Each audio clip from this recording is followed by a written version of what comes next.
Hello, I am Abhilash Chan and welcome to Complete LaTeX tutorial series. In this video, we shall learn to write basic math notations in a document with the help of TeXmaker. This is what LaTeX is specialized for. The real beauty of LaTeX is how easily it can handle mathematical notations, symbols and text etc. You may also practice writing this document with me. So, without further ado, let us start today's class. So, as I have demonstrated in last class, first we have to click on this new document, then save this untitled document as, let's say, class 2. Okay, let me save this. Now in preamble, I'll first define font size as 11 point in a square bracket and in curly bracket article as a class in my document. Next, let's move on to document environment. We will start document environment with begin document and end with end document. So our question is how to write any mathematical symbols or notations in a document. For example, if I write let fxy is a function of two variables. Now if I run this, as you can see here, you cannot differentiate between this fxy and the rest of the text. They all look same. So we need to use math modes to separate or distinguish mathematical notations, symbols, text, etc. from rest of the text in a sentence. There are generally two types of math modes. One is inline math mode and other is display style math mode. First, let me create a section named as inline math mode and display style math mode. Okay, our section is created. We use displayed math modes to make mathematical equations or texts stand out from rest of the text, whereas inline math mode gives mathematical symbols, notations, variables, etc. as an easily distinguishable part of the text in a sentence. We routinely use display style math mode to write equations in theorem, corollary, etc. To write something in inline math mode, the trick is to write them between two dollar symbols. For example, let me rewrite the above sentence again. Now here in this line I'll put fxy between two dollar symbols. And now let me run this. Okay, as you can see fxy is italicized and here fxy looks different from the rest of the text and this looks perfect. We can easily differentiate them as math text from the rest of the text. Next, here's something to note down. In TeXmaker document environment, if the text turns green, then it is in math mode. So as you can notice, this portion of the text is green, so this is in math mode. Another thing you need to keep in mind is for every starting dollar symbol, we need another end dollar symbol. For example, let me copy the first line again here.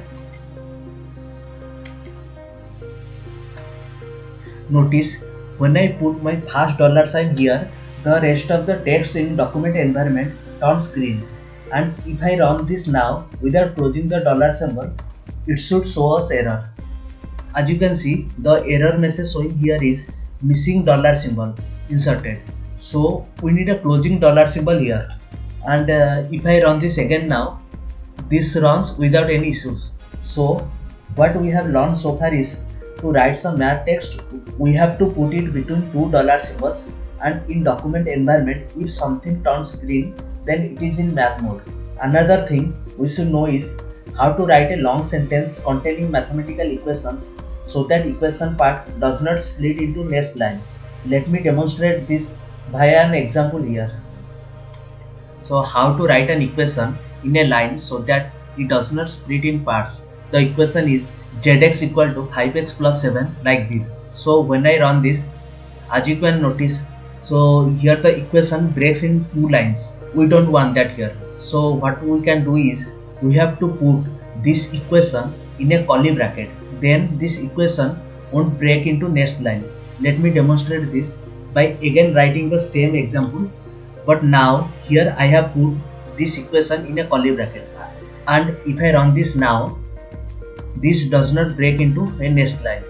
So in inline math mode, we write between two dollar symbols as we have done so far with these examples, but in displayed math modes, we will write mathematical text between $4 symbols.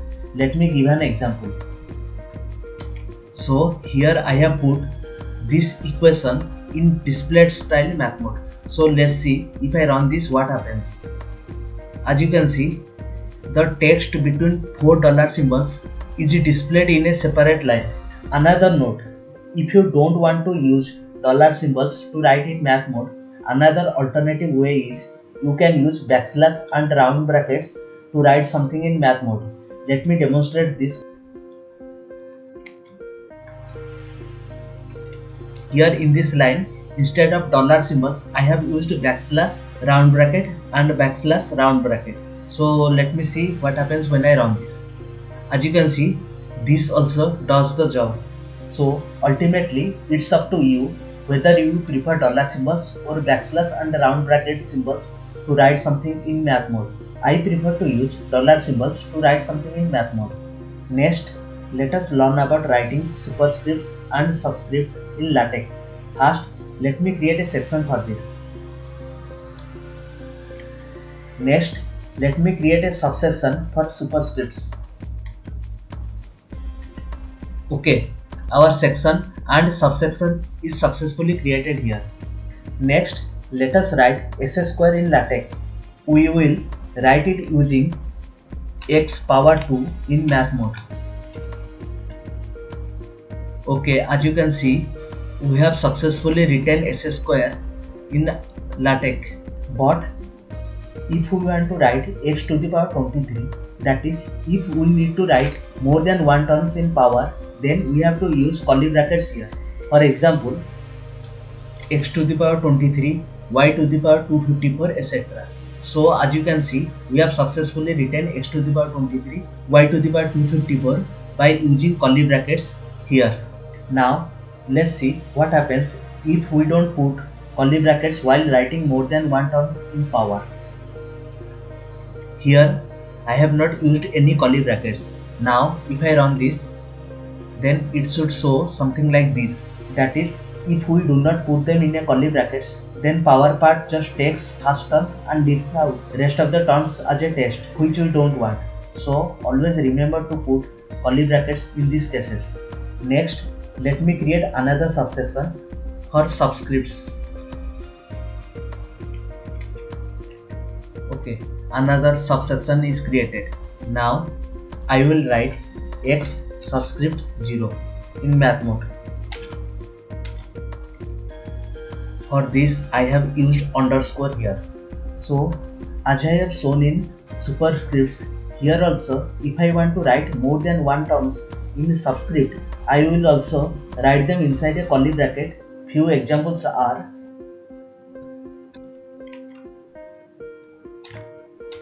x subscript 23, y subscript 254, f minimum, etc. Okay, this is how I can write x 254, f minimum, etc. Now we will learn to write logarithm functions in LaTeX. First, we will create another section here. Okay, logarithmic function section is created now. And as you can see, I have started this section in a new page which looks nice. So let us write log x in usual dollar symbols and see what happens. Okay, this looks wrong as log is italicized and there is no gap between log and this variable x. So the correct way of writing log is we will use a backslash symbol as LaTeX has predefined log command. Example, y equal to log x, y equal to log base 10x and a natural log y equal to ln x. And if I run this, as you can see, this looks perfect as log is not italicized and there is a gap between variable x and log in all the three cases.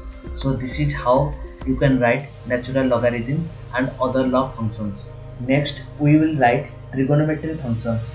First, let's create another section for this. Okay, I have created another section for trigonometric functions. The correct way of writing trigonometric functions is also to use backslash as it is predefined in LaTeX. Let us write few examples here. Few examples are y equal to cos x and y equal to sin h theta. Here theta is also predefined, so we have to use backslash theta command, and y equal to tan inverse x. V dots, here I have used V dots for vertical dots and etc. So as you can see in my output section, this looks perfect. Y equal to cos x, y equal to sin hyperbolic theta, y equal to tan inverse x, and here V dots for vertical dots, etc. Next, as we have used Greek letter theta here, similarly we can write other Greek letters alpha, beta, gamma, lambda, etc. without memorizing or typing manually in LaTeX. First, let me create a section for Greek letters. Okay, section for Greek letters is created. Now we have to click on this structure key on lower left side of your screen. Let me magnify this a bit so you can see this clearly. So you have to click on this structure key, and as you can see there is another window is opened here. Now let us click on this lambda icon, which is for Greek letters. So all the predefined Greek letters in LaTeX are available here. For example, alpha, beta, gamma, delta, epsilon, eta, nu, lambda, pi, sigma, etc. So let us click on this alpha, beta, gamma, lambda, pi and epsilon, etc.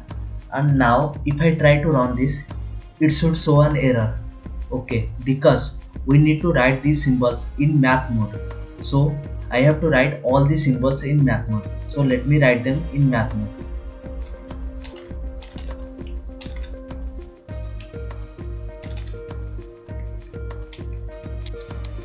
Okay, as you can see, I have written all these symbols in displayed math mode. So if I run this should run perfectly, and as you can see these alpha, beta, gamma, lambda, pi and epsilon are perfectly written in output document. So this structure window is extremely useful as we can find many relations such as these all the symbols. We can directly just click on this symbol and all the commands for that particular symbols will be written directly. We don't have to type them manually. So this is very useful. Here we have also arrow symbols for different arrows and also bracket symbols for various brackets. Here norm, modular symbols, curly bracket, etc. Everything is available here. So this structure is extremely useful. So when I need them, I'll click on this structure key and use them. But for now, let me close this structure window. Next, let me create another section in a new page. Here in new page, I'll create a section for roots. Okay, another section for roots is created in a new page. Now, let me write a simple root 7. For this, I will use a command sqrt in math mode. Okay, here I have used sqrt command, and in curly bracket I have written 7. That means I want to write root 7, and if I run this, you can see root 7 is written here. Next, let's say if I want to write cube root of 3, fifth root of 1, etc. Then what I need is an additional square brackets after square root command. Let me demonstrate this by an example. Okay, I need cube root of 3. So in square bracket I have put third root of 3, and similarly in here square bracket I have put fifth root of in curly bracket 1. So if I run this, as you can see I have written cube root of 3 and fifth root of 1 successfully. Similarly, we can write root over of 1 plus root x easily in this way.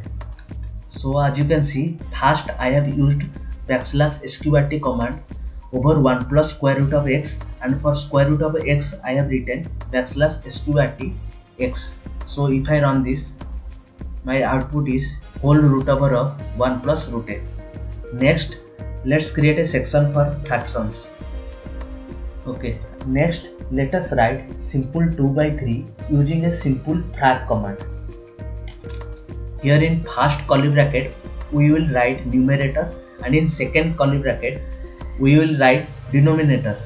So in first curly bracket I'll write 2 as my numerator and 3 as my denominator. Okay, there is an error showing because we have not put this in math mode. Now if I run this, yes, this successfully runs 2 by 3. Now let us write same 2 by 3 using advanced mathematical command dfrac and see what happens. Here I have used dfrac instead of frac, and if I run this, it is showing an error. Even though I have written this in math mode, it's still showing an error because here we need an additional package. In fact, always remember to write 3 packages: AMSC, AMS Math and AMS Fonts, just to be in safe zone while writing any math paper. So let us write these 3 packages in preamble. Okay, in preamble I have written all these 3 packages: AMS Math, AMS Sim and AMS Fonts, and now if I run this, it should show no error, and as you can see, this 2 by 3 looks perfect. Okay, let me put some spaces here, and I can do that by using another hard written here. Okay, as you can see, so this is dfrac command and this is frac command. Next, let me type a bit complicated fraction example. Okay, let me run this and see how the output looks. Here I have written yx is equal to 1 plus 3 by 5th root of x divided by 7 sin qx. So I can write complicated fractions easily using dfrac command. So you can see the code I have used to write these complicated fractions. Next, we can write set of natural numbers, rational numbers, complex numbers, etc. using mathbaby command easily. For example, the set of natural numbers is denoted by capital N. Here I have used mathbaby command, and as you can see in result, this N looks like this. Similarly, we can define symbols for set of reals, complex, etc. easily using same mathbaby command. And as you can see, we can define set of real numbers by this R, and we can define set of complex numbers by this C. Finally, if we want, we can force displayed math mode in inline math mode, but it will look bit awkward here as the displayed math mode text will be slightly larger size in compared to inline math mode text. To write displayed style math mode text in same line, we will use the command \display style followed by curly bracket.